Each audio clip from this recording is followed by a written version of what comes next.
اس کی فصاحت، اس کی لغت اور اس کے اندر موجود حقائق وہ ایسے ہیں کہ کوئی بہکا ہوا شخص تو ایسی بات نہیں کر سکتا، بلکہ قرآن نے تو چیلنج کیا کہ تم سب مل کر اپنی مدد کے لیے جن کو پکار سکتے ہو ان سب کو پکارو، اور پھر اس کتاب جیسی کوئی کتاب بنا کر دکھاؤ، یا 10 صورتوں جیسی کوئی صورت لے آؤ، یا ایک صورت جیسی کوئی ایک صورت لے آؤ۔ اگر ایک مجنون شخص نعوذ باللہ ایسا کلام پیش کر سکتا ہے تو دنیا ساری کے عقل مند مل کے تو کوئی اس کا مقابلہ کر سکتے۔ تو یہ دعویٰ کہ آپ کو مجنون کہتے ہیں یہ جھوٹا دعویٰ ہے۔ ساتھ میں کہتے ہیں کہ اگر واقعتاً کوئی فرشتہ آپ کے پاس یہ کتاب لے کر آتا ہے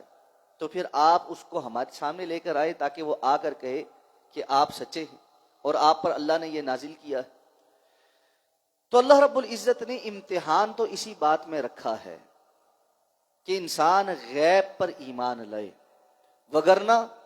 فرشتوں کا آ کر ہر انسان کو بتا دینا تو پھر غیب کا امتحان تو ختم ہو۔ ہر بندے کے پاس فرشتہ آئے اس کو کہے کہ میں اللہ کا فرشتہ ہوں اور اللہ نے یہ پیغام بھیجا ہے، پھر تو بات ہی ختم ہو گئی۔ پھر تو اگلا مطالبہ یہ ہے کہ اللہ رب العزت خود سامنے آ کر اپنا دیدار کروائیں، جس طرح فرعون نے موسیٰ علیہ السلام کے پاس یہ کہا تھا کہ اگر ایسی بات ہے کہ آپ کا کوئی رب ہے تو حامان میرے لیے ایک اونچا جو ہے وہ ستون تعمیر کرو، ایک بڑی اونچی عمارت تعمیر کرو، میں اس پر چڑھ کر دیکھوں، فَأَطَّلِعَ إِلَىٰ إِلَٰهِ مُوسَىٰ، میں جھانک کر دیکھوں کہ موسیٰ کا الہ آسمان میں ہے یا نہیں ہے۔ وَإِنِّي لَأَظُنُّهُ كَاذِبًا، اور مجھے تو یقین ہے کہ یہ جھوٹ بول رہا ہے، میں جھانکوں گا تو وہاں پہ کچھ نہیں ہوگا۔ تمسخر۔ تو بنیادی طور پر یہ دعوے تو کہیں جا کے ختم نہیں ہونے، اس لیے ایمان بالغیب ان حقائق کی روشنی میں جو اللہ رب العزت نے بیان کیے اور ان چیلنجز کی روشنی میں جو اللہ رب العزت نے لوگوں کے سامنے رکھے ہیں۔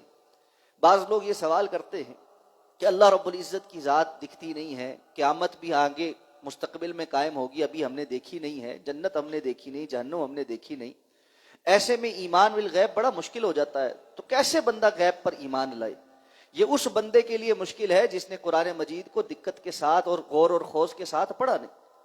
جس کے سامنے اللہ کی کتاب کلام اللہ موجود ہے اور اس کے تمام تر چیلنجز موجود ہیں، اس کی مثالیں موجود ہیں، اور جیسے جیسے انسان مادی ترقی کر رہا ہے اور کائنات کے اندر غور اور خوض کر رہا ہے، اس کو قرآن مجید کے اندر موجود معلومات کی زیادہ سمجھ آنے لگی ہے کہ یہ بات کیسے ہے، یہ بات کیسے ہے۔ اللہ رب العزت نے زمین و آسمان کی تخلیق کے متعلق جو کچھ ارشاد فرمایا وہ سب سچ ہے،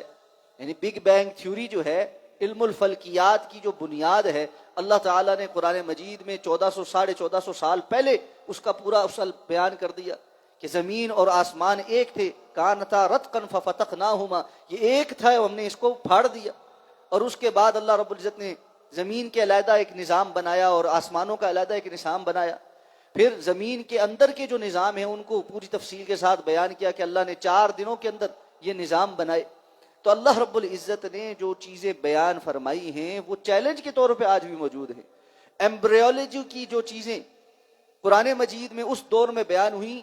کسی انسان کو ان کے متعلق کچھ نہیں پتا تھا، وہ آج بھی انسان کے لیے محو حیرت ہے کہ اس دور میں کیسے اللہ رب العزت نے، اگر یہ کسی انسان کا کلام تھا تو اس کو کیسے پتا تھا کہ یہ سب کچھ ہوتا ہے، جبکہ نہ اس وقت الٹرا ساؤنڈ تھا، نہ کوئی انسان جانتا تھا، نہ انسانی معلوم تاریخ کے اندر کسی اور کتاب کے اندر وہ ساری تفاصیل موجود ہیں۔ تو پھر وہ تمام تر حقیقتیں جو قرآن مجید کے اندر موجود ہیں اور پھر بے شمار اس کی بلاغت کی اور فصاحت کی اور اس کی حفاظت کی جو اللہ نے ذمہ داری لی ہے، 1400 سال 1450 سال سے لوگ اس طرح کی ہر طرح کی کوشش کر کے دیکھ چکے، لیکن اللہ کا چیلنج وہیں پر قائم۔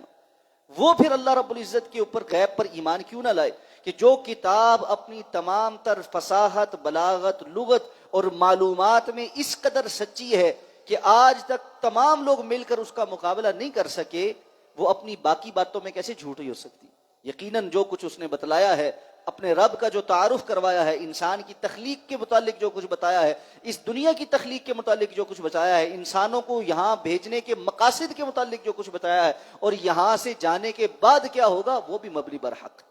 اس لیے یہ عین الیقین کو پہنچتی ہے بات۔ اسی لیے اللہ رب العزت نے اس کتاب پر ایمان رکھنے والوں کو یہ کہا ہے ذالک الکتاب لا ریب فیہ، تمہیں اتنا یقین ہونا چاہیے کہ یہ کتاب اس کے اندر کوئی شک کی گنجائش نہیں ہے، جو کچھ اللہ نے اس کے اندر نازل فرما دیا ہے وہ مبنی بر حق ہے، اس کا زیر زبر بھی اسی طرح ہے جس طرح اللہ رب العزت نے بیان کیا۔ تو اس لیے فرمایا اگر ایسا ہو جائے کہ تمہارے مطالبے پہ فرشتے آنے شروع ہو جائیں تو ما ننزل الملائکۃ الا بالحق، ہم تو فرشتوں کو حق کے سوا کسی اور بات کے لیے نازل نہیں کرتے۔ اور جب حق واضح ہو جائے، یعنی ایسے کہ فرشتے نازل ہونا شروع ہو جائیں، پھر تو مہلتیں ختم ہو جاتی ہیں۔ وما كانوا اذا منذرین، پھر وہ اس وقت مہلت نہیں دیے جاتے۔ فرشتے کب نازل ہوتے ہیں؟ یا تو بندے کی موت کے وقت، کسی عام بندے پہ اس کی موت کے وقت، جب موت کے وقت آ گئے تب بھی مہلت ختم، یا کسی بستی کی ہلاکت کے وقت اگر وہ اس صورت میں نازل ہوئے اللہ کا عذاب لے کر، تب بھی مہلت ختم۔ اس لیے تم جو مطالبہ کر رہے ہو اس مطالبے کو دیکھو کہ کیا مطالبہ کر رہے ہو، اپنے لیے ہلاکت کے مطالبے خود کر رہے ہو۔